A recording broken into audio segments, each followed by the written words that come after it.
2010 में मेरी इन्वेस्टिगेशन ने अमित शाह को जेल पहुंचाया था। वो मैं अपने करियर का सबसे बड़ा अचीवमेंट मानती हूँ।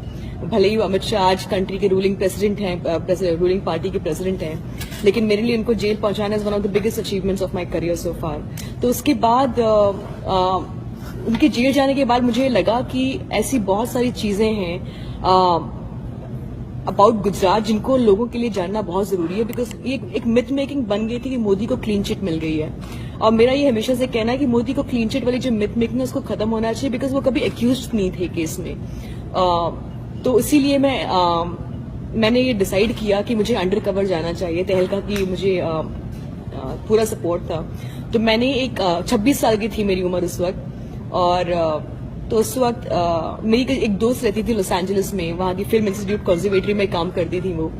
तो मैंने वहां का आई कार्ड मैंने मंगवाया, किसी तरह बनवा लिया, फेक पासपोर्ट बनवा लिया, फेक ड्राइविंग लाइसेंस, सारे डॉक्यूमेंट्स बनवा लिए, और मैंने 8 महीने एक ऐसी और लड़की की जिंदगी जी है। सिर्फ मैथिली त्यागी बनी नहीं थी मैं, बल्कि उसकी जिंदगी जिया है मैंने।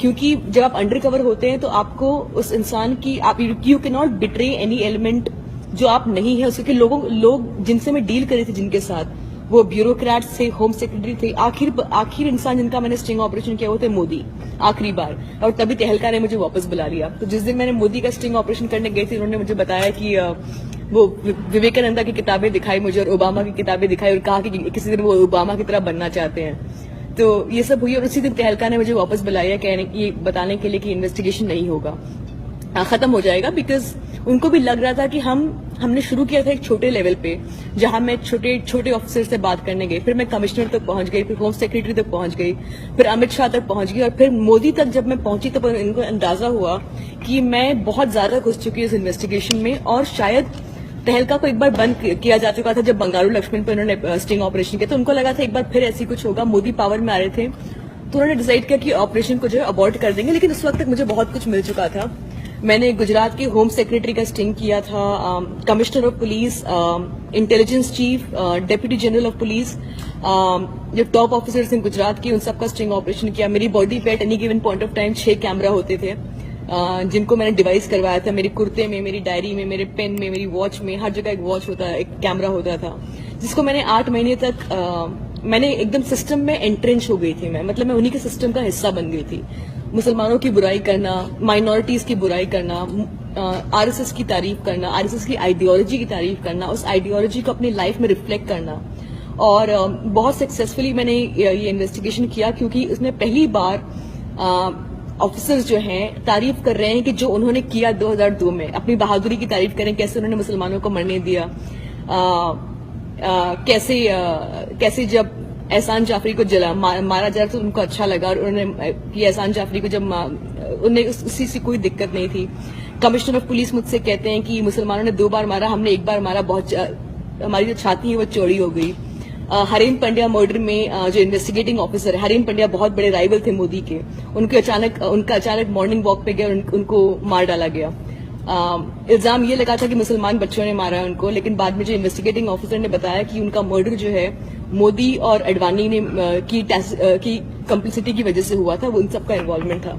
आइडली इन सब खुलासों के बाद इंडियन मीडिया को बहुत बड़ा कैंपेन करना चाहिए था। एसआईटी जो इन्वेस्टिगेट कर रही है उसे टेप्स मांगने चाहिए थे मुझसे, लेकिन ऐसा कुछ हुआ नहीं। मेरे बुक लॉन्च पे हिंदुस्तान के सारे एडिटर और जर्नलिस्ट मौजूद थे, कांग्रेस पार्टी, कम्युनिस्ट पार्टी, जितने पॉलिटिकल पार्टीज हैं उन सब के लीडर्स मौजूद थे मेरे बुक लॉन्च पे।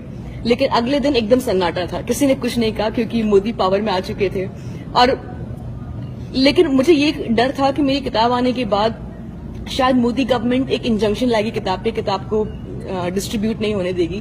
लेकिन उन्होंने बहुत स्मार्टली प्ले किया, क्योंकि अगर मेरी किताब पे बैन लग जाता तो लोग और पढ़ते उसे, क्योंकि एक टेंडेंसी है कि जब आप किसी चीज को बैन करते हैं तो लोगों के अंदर वो हो जाती है कि इसे पढ़ा जाए किसमें क्या है। तो उन्होंने they killed it by silence. लेकिन एक अचीवमेंट मेरे लिए ये रही है कि लोग कहते हैं कि how do we believe you. I tell them कि अब तक जिन जिन लोगों का मैंने स्टिंग ऑपरेशन किया है, दे आर द टॉप, सबसे टॉप लेवल के लोग हैं। अब तक कोई मुझे कोर्ट लेके नहीं गया कि ये लड़की झूठ बोल रही है, जिसने किताब में जो लिखा है झूठ बोला है। It is not fact.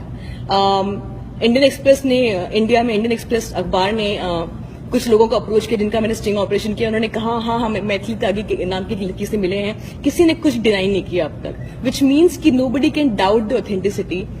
मेरे पास टेप्स पड़े, लेकिन मैं उन टेप्स को लॉन्च इसलिए नहीं कर रही हूँ because they were not meant for TRP, they were meant for justice. So I am waiting for the SIT to approach me. If not तो अगले साल तक my lawyers will approach the supreme court to petition re investigation into the Gujarat riots and the fake encounters.